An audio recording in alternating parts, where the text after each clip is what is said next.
Ce soir à l'émission, gouvernement Carney, les 5 priorités de l'UPA. Est-ce que M. Carney va donner l'importance de l'agriculture? J'espère. Sinon, on va y rappeler. Et la relève s'active au Centre de formation agricole de Mirabel. Nos élèves font cette production-là, dans le fond, pour développer leurs compétences. En entrevue, je reçois Chantal Maillet qui nous parle du climat de violence en milieu scolaire. Juste le personnel de soutien, c'est de plus de 96 % l'augmentation de violence. Je m'entretiens également avec Dany Legault-Beaudoin à propos du recours aux agences privées pour combler les besoins en services préhospitaliers. Et ce qu'on aimerait, c'est de pouvoir avoir en place une planification de la main-d'œuvre qui est meilleure. Enfin, Étienne Saint-Laurent nous propose un été tout en humour au théâtre Lionel-Gros et au cabaret BMO. Pas de vacances chez Odyssène. Certains en prennent, je vous rassure, mais pour les spectacles, non pas de vacances. Bienvenue à Accès Local.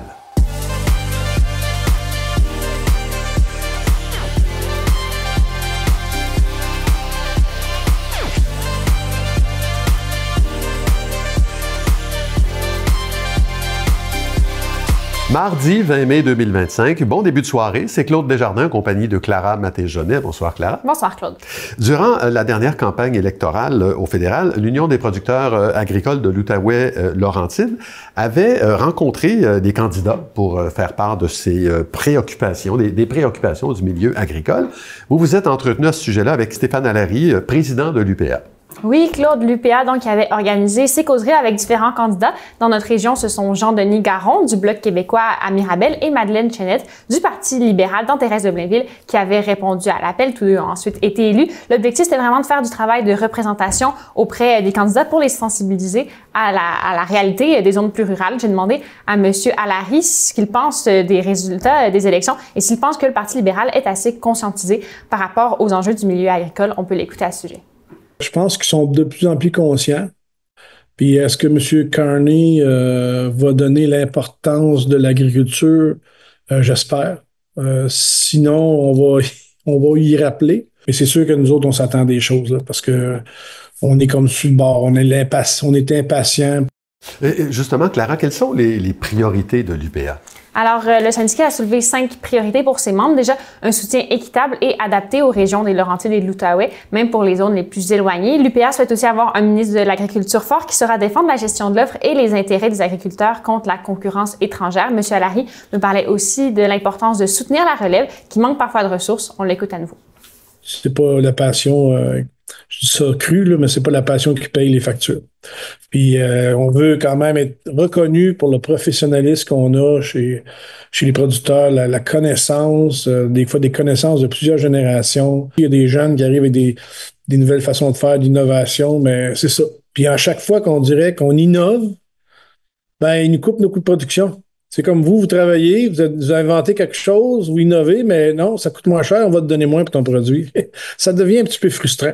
Et Clara, l'UPA souhaite aussi qu'on prenne en considération les effets des changements climatiques sur les cultures. Tout à fait. Elle demande de l'accélération de la transition agro-environnementale et estime que le Canada est en retard dans ce domaine. Ça vient aussi avec un renforcement des programmes de gestion de risque, que ce soit pour les crises climatiques et les crises économiques. Il est ici question des programmes Agri-Relance et Agri-Stabilité qui devraient être bonifiés selon M. Allary. Finalement, l'important selon lui, c'est vraiment d'être reconnu. On peut l'écouter à ce propos.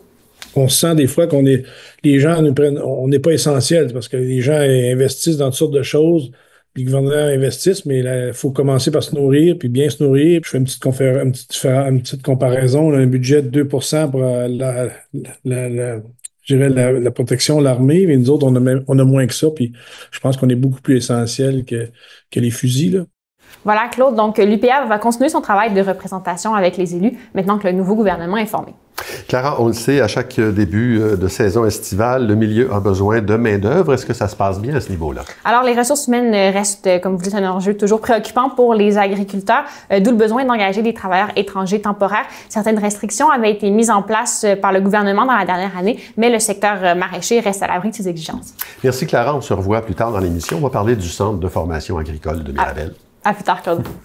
La ville de Saint-Jérôme annonce l'adoption de sa toute première politique de participation publique.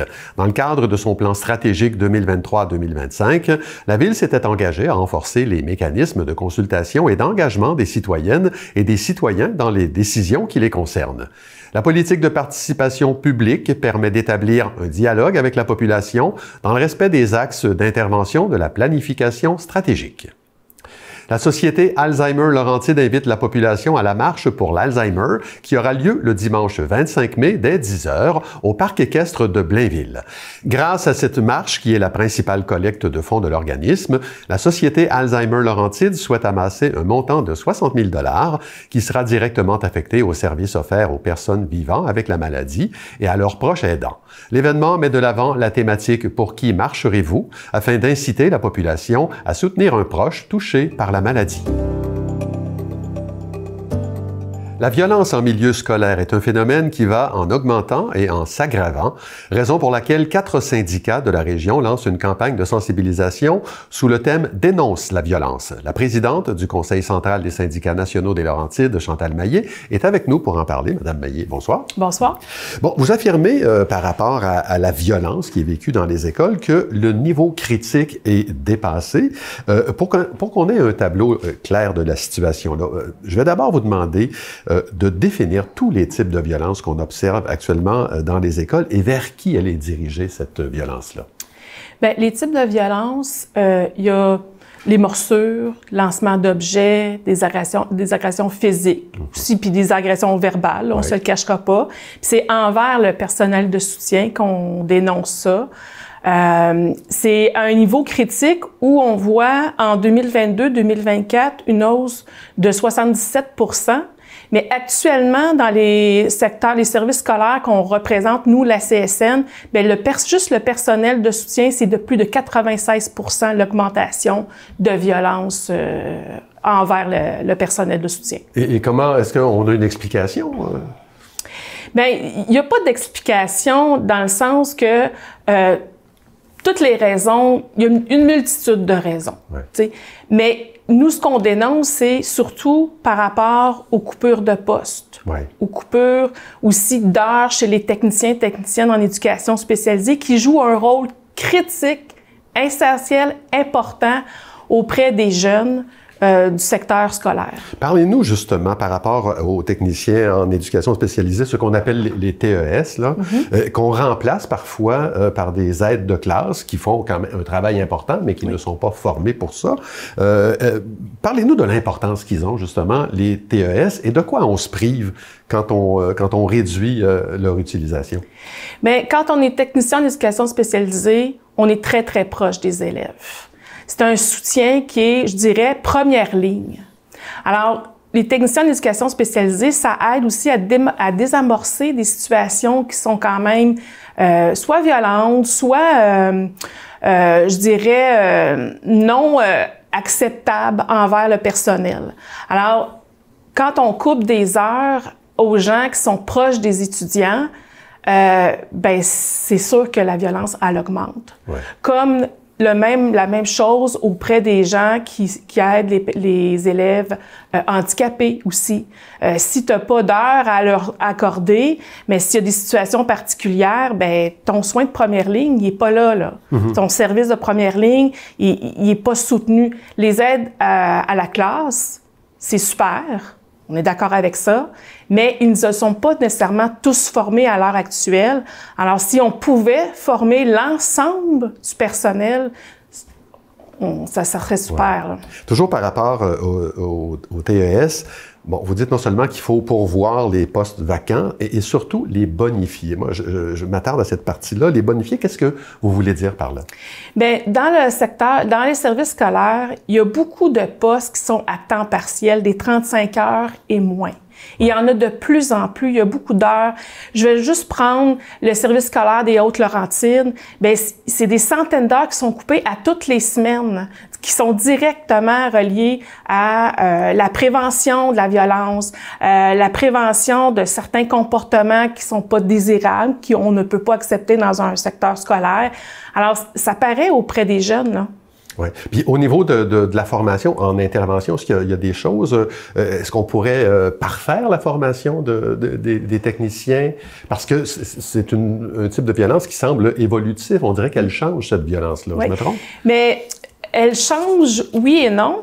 Par contre, mettons qu'on parle beaucoup des techniciens en éducation spécialisée, mais c'est l'ensemble des intervenants qui devraient être au cœur des préoccupations lors, mettons, des rencontres interdisciplinaires, etc. Une discussion commune. Oui, parce que on décide beaucoup avec la direction, puis beaucoup avec les enseignants, mais on n'inclut pas le personnel de soutien aussi à gérer, à trouver des solutions pour certaines comportements violents. D'accord.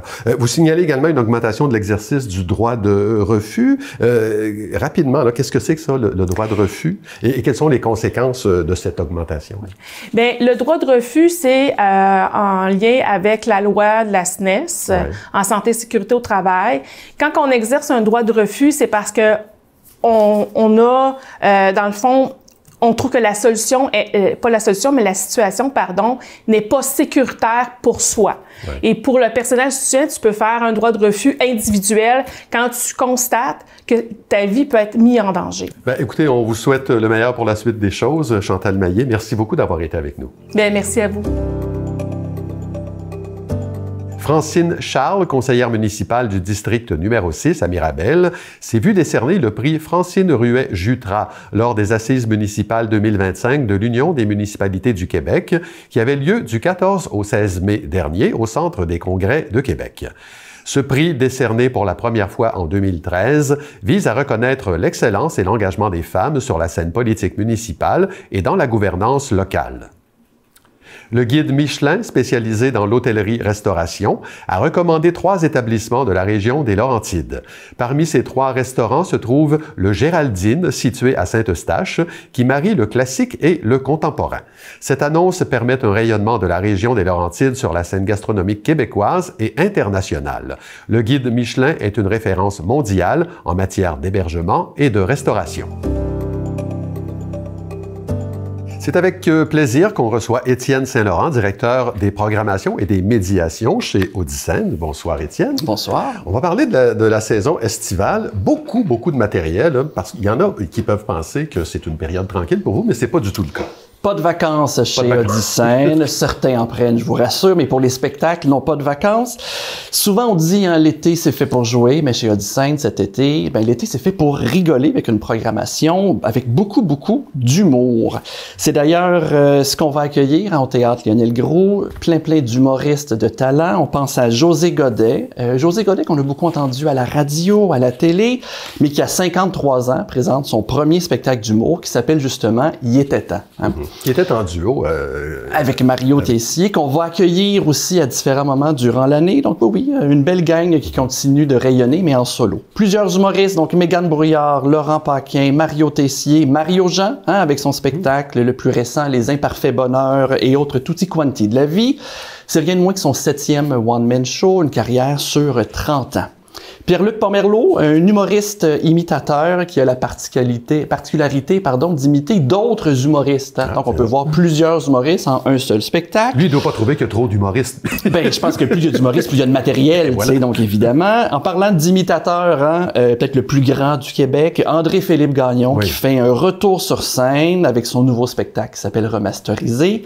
André-Philippe Gagnon, c'est une carrière qui s'échelonne sur 40 ans, 70 imitations différentes, plus d'1 million de billets vendus, 10 ans de résidence à Las Vegas, bref, un humoriste de calibre international. Avec son We Are the World. We Are the World. Il doit être obligé de refaire à chaque fois qu'il monte sur une scène. Je ne sais pas s'il va le faire, mais c'est quand même été quelque chose qui a marqué l'imaginaire. Je pense qu'il imitait 18 chanteurs de la chanson. Il a lancé une mode qui a été reprise par d'autres Tout à fait. Le Théâtre Lionel Groulx va faire une belle place à l'humour aussi, mais est-ce que ce sera aussi le cas au Cabaret BMO? Même chose au Cabaret BMO, mais dans une logique un peu différente. En Cabaret BMO, plus petit, plus intime, 200 places assises, un peu plus convivial. Beaucoup d'humoristes, ils passent faire du rodage, donc des spectacles dont le contenu n'est pas 100% arrimé. Ça va être le cas, entre autres, de Jean-François Mercier, P.O. Forget et Mathieu Pepper, Sam Breton, qui fait un retour avec un nouveau spectacle, Mike Baudouin, Alex Roy et Mariana Mazza, qui viennent roder leur nouveau spectacle. Deux artistes chouchous des Québécois qu'on va accueillir aussi en rodage. Je pense à Chantal Lamarre, qui se prête sur la scène en humour pour une première fois seule, avec son spectacle qui s'appelle Stépette et Cornemuse, à voir qu'est-ce qu'il va y avoir à l'intérieur de tout ça. Et Patrice Lécuyer, qui fait un retour sur scène aussi, en humour, avec un spectacle qui s'appelle Après seulement 32 ans d'absence sur scène. En plus du rodage, il y a une place importante qui est faite au cabaret BMO, à la relève et aux propositions un peu plus audacieuses. On pense à Maude Landry, Simon Delille, Léa Streliski, Jean-Thomas Jobin et Martin Pirisolo. Donc vraiment, l'humour aura une belle place à Odyssène cet été. Une des nouveautés de l'été, c'est que Odyssène va accueillir une comédie estivale, et pas la moindre, c'est une pièce qui s'appelle « Qu'est-ce qu'on a fait au bon Dieu ». On a vraiment très hâte que ce spectacle-là s'installe pour 24 représentations. Donc, c'est une pièce humoristique. À la base, c'est un film français qui a connu un succès immense. On parle de 19 millions d'entrées au cinéma à sa sortie en 2014. Au Québec, il y a eu une première adaptation en 2017 au Théâtre du Rideau Vert. Donc, cet été, pour 24 représentations, c'est 12 comédiens-comédiennes qui vont faire partie de ce spectacle-là. Rémi Girard, Marie-Ginette Gué, Whitmer Normil et Nicolas Michon, entre autres, un petit gars de Rosemère juste ici. Je vous résume l'histoire en 2 mots. On a un couple joué par Marie-Ginette Gué et Rémi Girard, qui est un fier Québécois. Ensemble, ils ont élevé leurs 4 filles dans un climat de tolérance et d'ouverture, mais ils se retrouvent aujourd'hui face à un défi, à une réalité qui les déstabilise. 3 de leurs filles sont en couple avec des hommes d'origine différente, et la 4e n'a pas d'amoureux connu pour l'instant. Je vous laisse deviner ce qui peut arriver. Tout ça prend place dans un grand souper festif, donc une comédie où on rit de nos préjugés, on traite de famille, de tolérance, d'ouverture, tout en célébrant les différences. C'est dynamique, intelligent et surtout vraiment très drôle. Je vous invite à ne pas manquer tout ça. Ce sera un beau rendez-vous au Théâtre Lionel Groulx, une bonne partie de l'été. Ben voilà, on s'ennuiera pas. Merci Étienne. Et puis les gens n'ont qu'à aller sur votre site web là, pour acheter des billets. Tout à fait. odyssène.com pour avoir toutes les informations sur notre programmation estivale. Bon été. Merci, bon été. Le syndicat des paramédics de Laurentides-Lanaudière inscrit sa dissidence quant au recours à une agence de placement de personnel par l'employeur, en l'occurrence les services préhospitaliers Laurentides. J'en discute avec Danny Legault-Baudouin, président du syndicat affilié à la CSN. Bonsoir, Monsieur Legault-Baudouin. Bonsoir à vous. Bon, l'employeur a fait appel à une agence qui s'appelle la BATAC, la Banque de techniciens ambulanciers du Québec. Ça, c'était au début du mois de mai. C'était la première fois que ça arrivait. Et vous êtes immédiatement monté au créneau. Pourquoi cette réaction aussi vive de la part du syndicat? En fait, pourquoi notre réaction, c'est vraiment à cause qu'en ce moment, le gouvernement nous demande de réduire le plus possible. Il veut faire des efforts, qu'il dit, pour réduire ces agences privées-là. Ouais. Mais de l'autre côté de la bouche, on vient tout juste de rentrer une agence comme ça, comme vous dites, la BATAC qui vient de rentrer. Mm-hmm. Et le gouvernement le laisse aller dans le fond, puis même rembourse des frais à ça. Fait qu'on explique même le choix qui se passe en ce moment. Ouais. Bon, la première fois, c'était en mai. Il y a eu d'autres moments où l'employeur a eu recours là, à des... En fait, cette agence-là est officiellement rentrée, je crois, fin avril. Et on a eu, il y a 2 semaines, les premiers prestataires qui ont fait des quarts de travail. C'est tout nouveau, là, c'est ça vient Et dans quelles circonstances particulières on les utilise? En fait, quand on n'est plus capable de fournir, là, que on a ce qu'on appelle dans le milieu des vides horaires, des corps qui sont à découvert, et que les gens à l'interne ne prennent pas en temps supplémentaire, là, on va afficher ces corps-là pour l'agence privée, et si quelqu'un est disponible, va le prendre. C'est pas des gens de la région habituellement. OK. Bon, il y a actuellement un manque d'effectifs là, parmi les paramédics. Vous êtes venu en parler d'ailleurs quelques fois ici. Vous avez parlé de surcharge de travail qu'on vous impose, des démissions en cascade, de la difficulté d'attirer du sang neuf dans la profession. Est-ce que dans ce contexte-là, le recours au privé pourrait pas être une solution temporaire? En fait, nous, ce qu'on dit, c'est qu'on n'est pas contre ces agences-là entièrement. C'est pas ça le but de mes interventions. C'est ce qu'on aimerait, c'est de pouvoir avoir en place une planification de la main-d'œuvre qui est meilleure, au sens que ces corps de vide horaire-là souvent ce qu'on appelle dernière minute et sont pas tentants pour les gens à l'interne de les prendre. Nous, ce qu'on dit, c'est qu'il y a des façons de mettre en place, de les afficher plus d'avance pour que les gens à l'interne puissent planifier leur horaire. Vous comprendrez déjà que la vie est difficile, de conciliation travail-famille avec ce qu'on fait. On voudrait que ce soit affiché d'avance pour qu'à l'interne, on ait plus de temps de les prendre. Et après, s'il y a encore des vides horaires, mais on peut l'offrir aux agences. Moi, j'ai aucun problème. On comprend qu'on on veut pas laisser des camions vides là, sur la route. Oui, c'est ça. Mais si un technicien ambulancier se déclare malade dernière minute, là, on peut pas l'afficher. Je comprends qu'il faut faire ce qu'on peut quand ça arrive dernière minute, mais vous comprendrez avec ces agences-là, les maladies, comme vous venez de m'en faire mention, la dernière minute, c'est pas eux qui vont nous aider. Souvent, quand c'est dernière minute comme ça, ces agences-là prennent même pas la peine d'essayer de trouver quelqu'un. OK. Votre employeur a dit sur les ondes de la radio CNFM cette semaine qu'il discutait avec vous, comme depuis un certain temps, là, de la possibilité d'utiliser ce qu'on appelle des bas de liste, c'est-à-dire des paramédics occasionnels qui ont déjà travaillé chez vous, qui seraient disposés à travailler sur appel. Est-ce que ça vous semble une avenue intéressante? Vous comprendrez, c'est un terme que je comprends pas que mon employeur est allé à la radio là, pour discuter de ça, puisque c'est en égo. Normalement, de bonne foi, en égo, on garde un peu à l'interne, mais ça va me faire plaisir. Là. Oui, c'est une avenue très intéressante, les bas de liste, sur certaines conditions.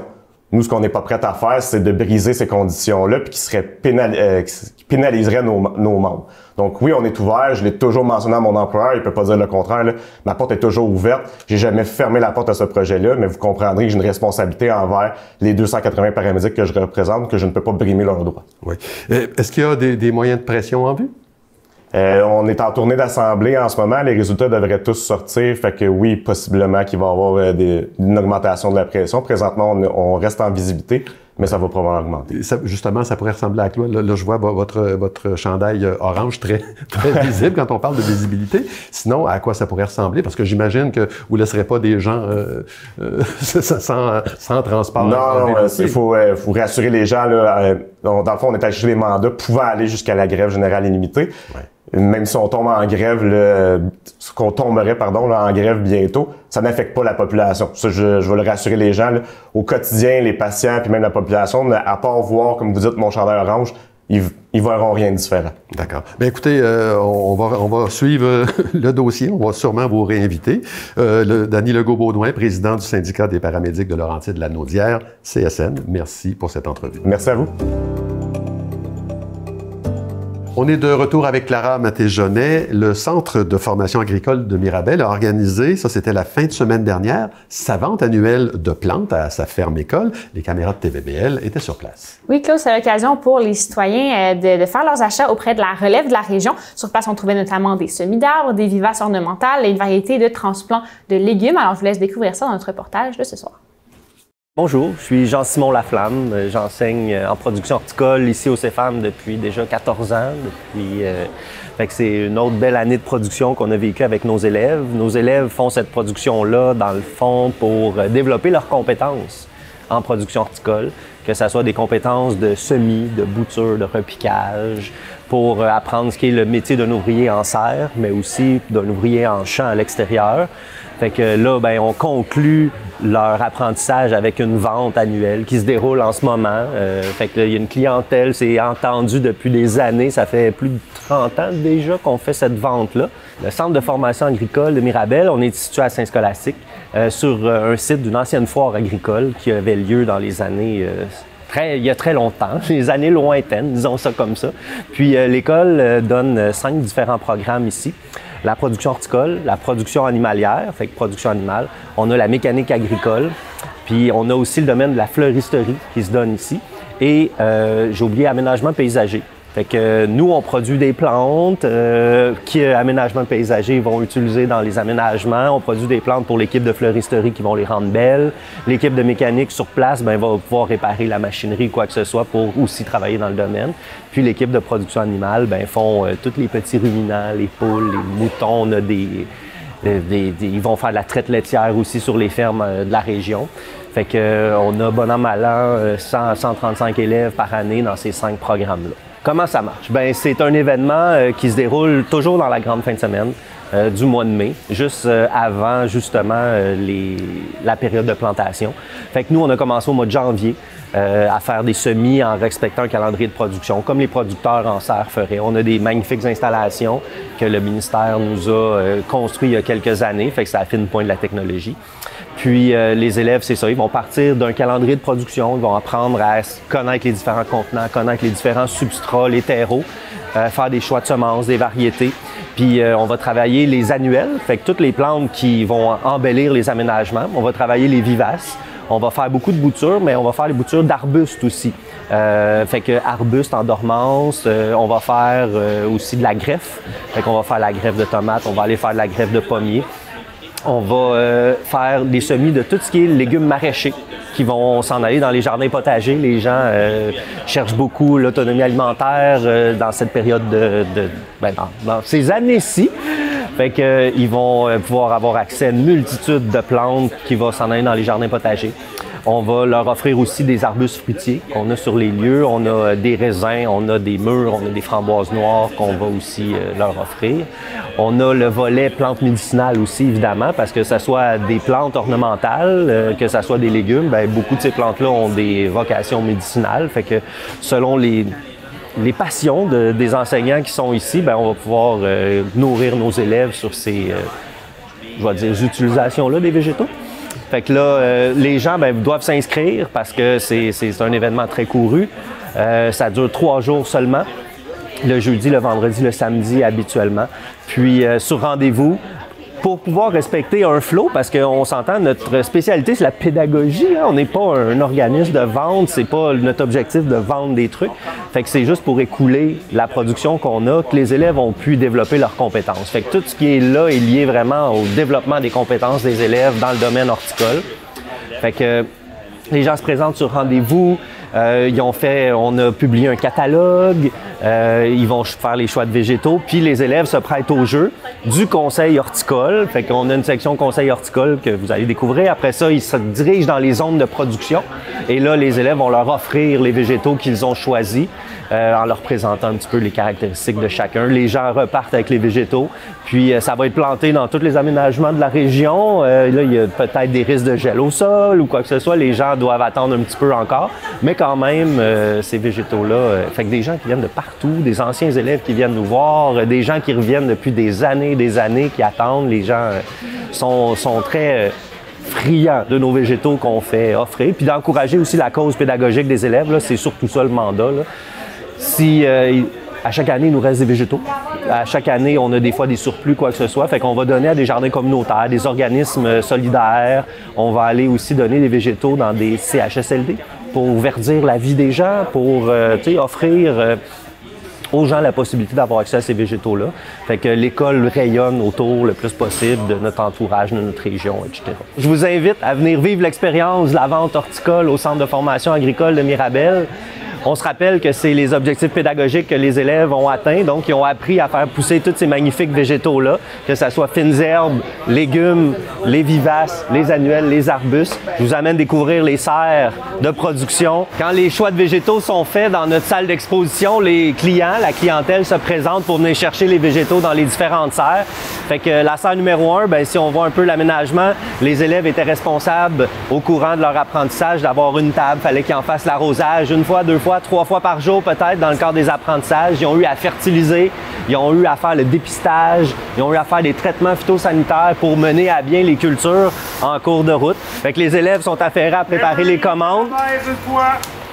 Fait que, comme en cuisine, les végétaux sont calés, puis sont appelés, sont commandés, puis les élèves amènent les commandes que les gens ont fait. Fait qu'on a une serre tropicale ici, tomates, poivrons, qui se retrouvent là, les basilics, les aubergines, tout est là pour faire un beau jardin potager. Après ça, on a toutes les serres qui sont aussi des annuels qu'on a produits en cours d'année. Fait que ce soit des coléus, que ce soit des fougères qu'on a là, toute la collection pour embellir les aménagements des gens se retrouve ici. Merci Clara, on se revoit demain. À demain, Claude. Ben voilà, c'est tout pour aujourd'hui. Merci beaucoup d'avoir été là. L'émission Nos artisans suit à l'instant. Au nom de toute l'équipe, je vous souhaite une excellente soirée à notre antenne.